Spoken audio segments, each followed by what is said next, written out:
Hello students, Ram Ram सारा न। ये है chapter 5 Bruner is theory of cognitive development. हमने 4 चैप्टर कवर कर लिए हैं, ठीक है। जिसने नहीं देखे हो वो देख लेना। आज हम चैप्टर 5 करेंगे। पहले भाई ये जो ब्रूनर की थ्योरी है ना, मैंने अपने नोट्स से मतलब ट्रिक से बहुत अच्छे से करा रखी है, जो बीएड के एग्जाम्स के लिए भी इम्पोर्टेंट है। तो वो ये मत मानना कि बस बीएड के लिए है। जिन स्टूडेंट ने वो वीडियो नहीं देखी है पहले वो देख लेना, फिर आप बुक वाला पढ़ना, तब आपको अच्छे से समझ आएगा और याद हो जाएगा। और जिसको बस बुक का ही पढ़ना है तो वो बुक का भी अभी हो जाएगा, तो आप वो कर लेना, ठीक है। बाकी एक बार करो, अच्छे से करो जो आपको याद भी रहे, ठीक है।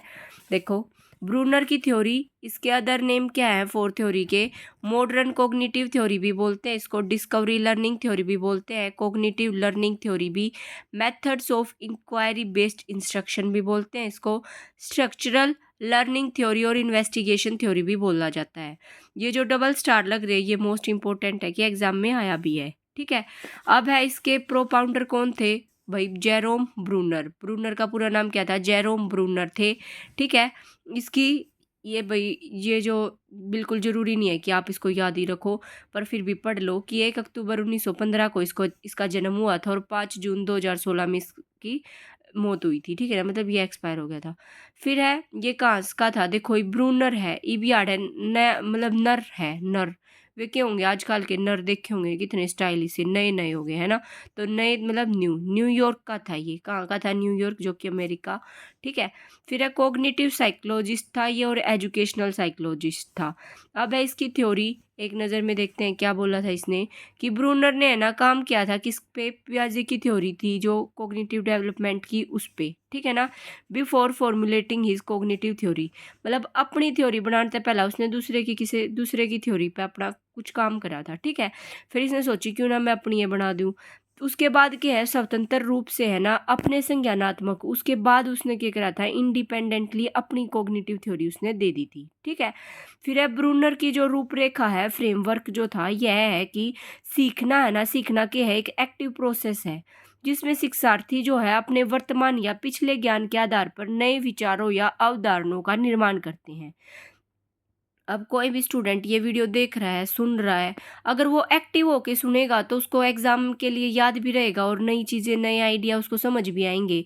और एक वो बोरिंग वे से, हाँ मेरे को करना है, एग्जाम आ गया, मतलब बोरिंग वे से करेगा तो वही बात है भाई, उसको याद भी नहीं रहेगा, उसके पढ़ने का भी फायदा नहीं है, ठीक है। अब है जहाँ तक निर्देश का संबंध है, इंस्ट्रक्शंस का जो संबंध है, वो क्या है कि प्रशिक्षक को जो इंस्ट्रक्टर होता है उसको क्या है, छात्रों को स्वयं सिद्धांतों की खोज करने के लिए प्रोत्साहित करने का प्रयास करना चाहिए और उन्हें एक सक्रिय संवाद में संलग्न होना चाहिए। They should engage in an active dialogue में, मतलब ऐसा नहीं है कि भाई बच्चे को आप पकी पकाई खिचड़ी दिए जाओ, उसको कुछ एफर्ट्स खुद भी लगाने चाहिए, है ना, बच्चे को, ताकि वो सीख पाए, ठीक, समझ पाए। फिर है क्यूरिकुलम। जो क्यूरिकुलम है, किसने बताया था क्यूरिकुलम के बारे में? ब्रूनर ने बताया था, इंपॉर्टेंट है, ध्यान रखना।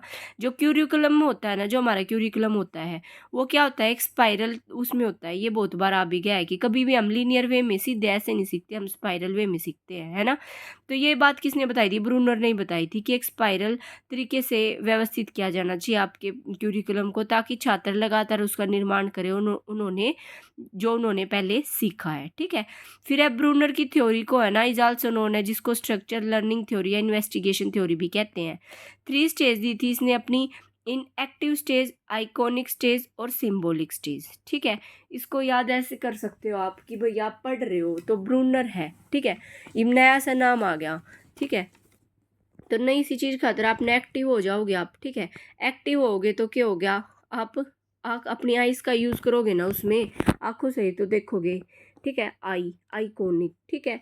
फिर आप सिंबल्स वगैरह भी उसमें यूज़ करोगे, ठीक है ना, सिंबॉलिक, ठीक है। ये इसकी 3 स्टेज बताई थी इसने। फिर ब्रूनर ने है ना विकास को क्या बताया था? डेवलपमेंट एक कंटिन्यूअस प्रोसेस है, ये सीरीज में, not as a series of stages, चीज मतलब जैसे पियाजे ने स्टेजेस दी थी ना, वैसे इसने नहीं दी थी, तो इसने माना था कि डेवलपमेंट एक कंटिन्यूअस प्रोसेस होती है, ठीक है। फिर है ब्रूनर की थ्योरी ऑफ कॉग्निटिव डेवलपमेंट के लिए क्या है कि भाई ब्रूनर के अनुसार जो होता है ना, अकॉर्डिंग टू ब्रूनर की नॉलेज एंड और जो अंडरस्टैंडिंग है can takes place in 3 different forms बताई थी इसने।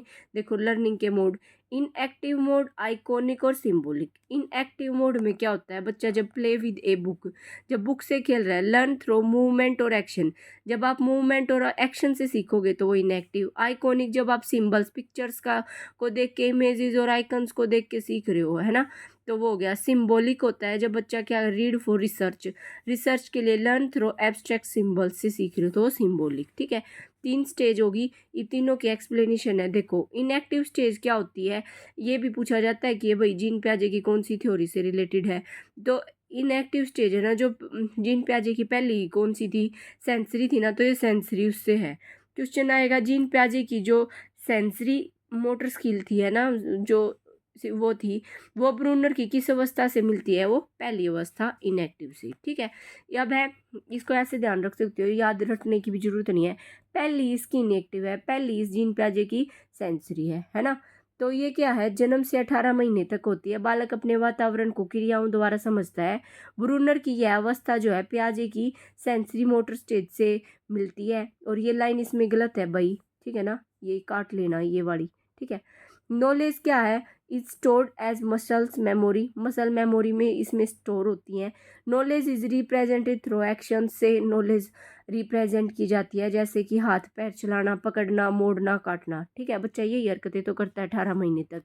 फिर है आइकॉनिक स्टेज, आइकॉनिक स्टेज पियाजे की दूसरी स्टेज से मिलती है।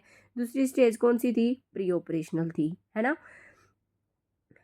ये क्या है, इसका दूसरा नाम इसी थ्योरी का, मतलब आइकॉनिक स्टेज को कंक्रीट प्रेजेंटेशन स्टेज भी बोलते हैं। इमेज या पिक्चोरियल स्टेज होती है, 18 से 6 साल तक होती है। जो चाइल्ड होता है कलेक्ट करता है इंफॉर्मेशन को थ्रू मेंटल इमेजेस में। दिस स्टेज ऑफ ब्रूनर की सिमिलर है पियाजे की प्री ऑपरेशनल स्टेज से। Thinking is based upon mental images से पे बेस होती है। ठीक है, फिर है सिंबॉलिक स्टेजेस। सिंबॉलिक क्या होता है भाई, इसको, इसका दूसरा नाम है रिफ्लेक्टिव प्रेजेंटेशन। ठीक है ना, स्टेज होती है, फिर ये 6 से 7 साल के बाद होती है। इंफॉर्मेशन स्टोर होती है इन द फॉर्म और कोड और सिंबल्स सच एज लैंग्वेज, मतलब सिंबल्स की फॉर्म में। जब आप कोई चीज़ याद रखो, जैसे प्लस का सिंबल याद रख लिया, मैथ के जो सिंबल्स होते हैं, है ना। उसके बाद है ब्रूनर की यह अवस्था पियाजे की जो थर्ड वाली स्टेज कौन सी है, कंक्रीट ऑपरेशनल स्टेज, उससे मिलती है। और each symbol has a fixed relation होता है टू समथिंग इट रिप्रेजेंट। हर सिंबल का कुछ ना कुछ मतलब होएगा ना, बेतुका आप ऐसे थोड़ी किसी भी सिंबल को याद कर लोगे। फिर है most information is stored in as words, mathematical symbols और इन अदर सिंबल्स में वो है याद हो जाती है। ठीक है, फिर है स्पाइरल क्यूरिकुलम। स्पाइरल क्यूरिकुलम हम लीनियर वे में सीखते हैं, नहीं हम हमेशा से सीखते हैं। जैसे आपने पहले सीखा, फिर न्यू कंटेंट आया, फिर आप रिवीजन साथ में करोगे, तभी तो आप मास्टरी हासिल करोगे ना। डिफ़िकल्टी का लेवल क्या होएगा, बढ़ता जाएगा। पहले तो आप इजी सीखोगे, फिर धीरे धीरे आगे बढ़ोगे। ठीक है, तो क्या है जो कॉन्सेप्ट है स्पाइरल क्यूरिकुलम का, वो ब्रूनर ने दिया था 1960 में। ये क्या कहता है कि ये इट रिफर्स करता है टू एस क्यूरिकुलम डिज़ाइन से। देखो यह पाठ्यक्रम के जो आप भाई पढ़ना है, मान लो आप नया स्टेट का ही पढ़ रहे हो या फिर किसी भी एग्जाम के लिए तैयारी कर रहे हो आप। ठीक है, ऐसा तो है नहीं कि आप सबसे पहले डिफ़िकल्ट क्वेश्चन करोगे एग्जाम में, जो आपको आते होंगे वही तो अटैम्प्ट करोगे, है ना। तो क्या होता है, जो भी अगर आपको पढ़ना भी है तो आप उस बुक से पढ़ोगे या फिर उस वहाँ से पढ़ोगे जहाँ से आपको समझ आएगा, है ना। मतलब आपका जो क्यूरिकुलम इस तरह से डिज़ाइन किया जाना चाहिए। अब मैं क्लासेस भी ले रही हूँ तो इस तरह से मेरे को डिज़ाइन करनी पड़ेगी ताकि वो आपकी पहले वाली नॉलेज से मैच भी खाए और आप नई चीज़ करते जाओ और आपको अब कब मास्टरी हासिल करके आपको पता भी ना चले। तो ऐसे स्टूडेंट के लिए जब क्यूरिकुलम डिज़ाइन किया जाता है तो क्या करा जाता है, in which key concepts are represent repeatedly throughout the curriculum but with dipping layer of complexity, मतलब उसमें कॉम्प्लेक्सिटी भी आती जाए पर आपका रिवीजन भी होना चाहिए। इट इज़ बेस्ड अपॉन 3 की प्रिंसिपल होते हैं। एक होता है cyclic learning, increasing depth on each, मतलब इटरेशन, मतलब प्रत्येक पुनरावृत्ति पर विषय की मतलब गहराई बढ़ती जाएगी और रिवीजन भी होएगा। Learning by building on prior knowledge, पूर्व ज्ञान पर निर्माण करके सीखना। ठीक है, फिर है ब्रूनर ने स्कैफोल्डिंग थ्योरी के बारे में क्या बताया है। Bruner theory of scaffolding emerge around 1976। Bruner का ढांचा निर्माण स्कैफोल्डिंग थ्योरी जो है भाई का सिद्धांत है 1976 में ब्रूनर ने दिया था। स्कैफोल्डिंग क्या होता है, जो कि वाइगोत्स की उसमें आएगा भी, कि एक ऐसा स्पोर्ट होता है जो देखो अगर आप कहीं पे अटक गए, भैया आपका क्वेश्चन नहीं हो रहा, कोई आपका मतलब आपसे सीनियर है या फिर आपका टीचर आपकी हेल्प कर दे तो आप थोड़ा सा वो क्वेश्चन बहुत जल्दी सोल्व कर लेते हो, उसी को क्या होते हैं, स्कैफोल्डिंग बोलते हैं। जो एक वयस्क या अधिक सक्षम सहकर्मी एक बच्चे को दे सकता है ताकि विकसित हो सके या फिर वो आगे बढ़ सके, है ना।